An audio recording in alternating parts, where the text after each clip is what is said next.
In this video, we're going to learn about pressure. Now, pressure is defined as the force per unit area exerted on a surface. And gas molecules will exert pressure by colliding with the inside of their container.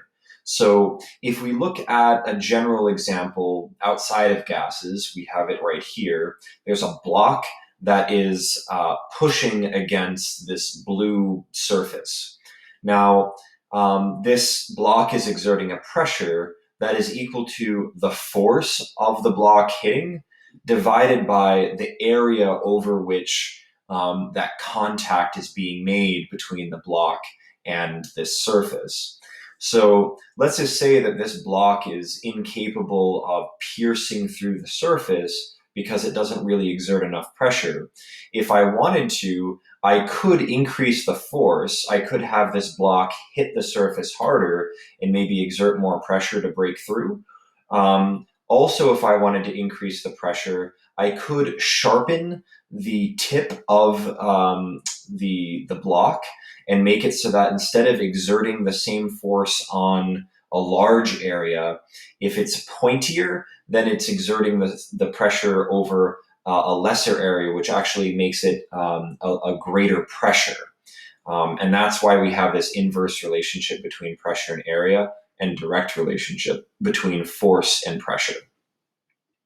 And again, relating this to gases, if I've got a container and there are gas molecules in the container, according to kinetic molecular theory, they're just going around randomly in all directions. And occasionally, this gas particle is going to bump into the wall of the container.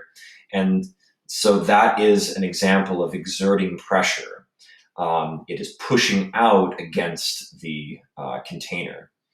So we can say that if we want to make the force of the gas molecules greater, we can raise the temperature. The faster the molecules are moving around, the harder they're going to hit the inside of the container, and therefore the higher the pressure they will exert.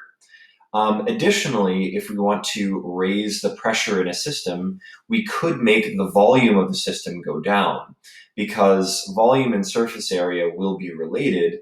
If I look at this container on the left, the molecules are moving around at whatever velocity because they have a certain temperature.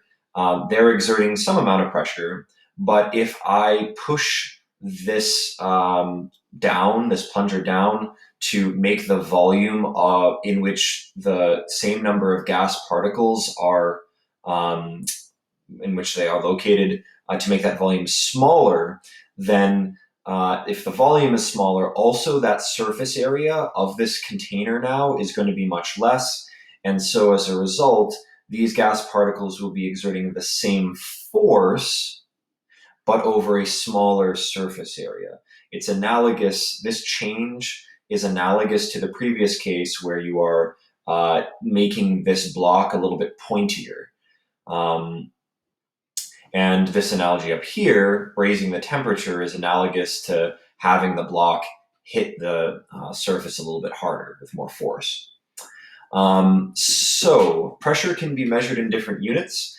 1 ATM is 1 atmosphere. The atmosphere is a common measurement, and 1 atmosphere is very similar to what we're experiencing right now.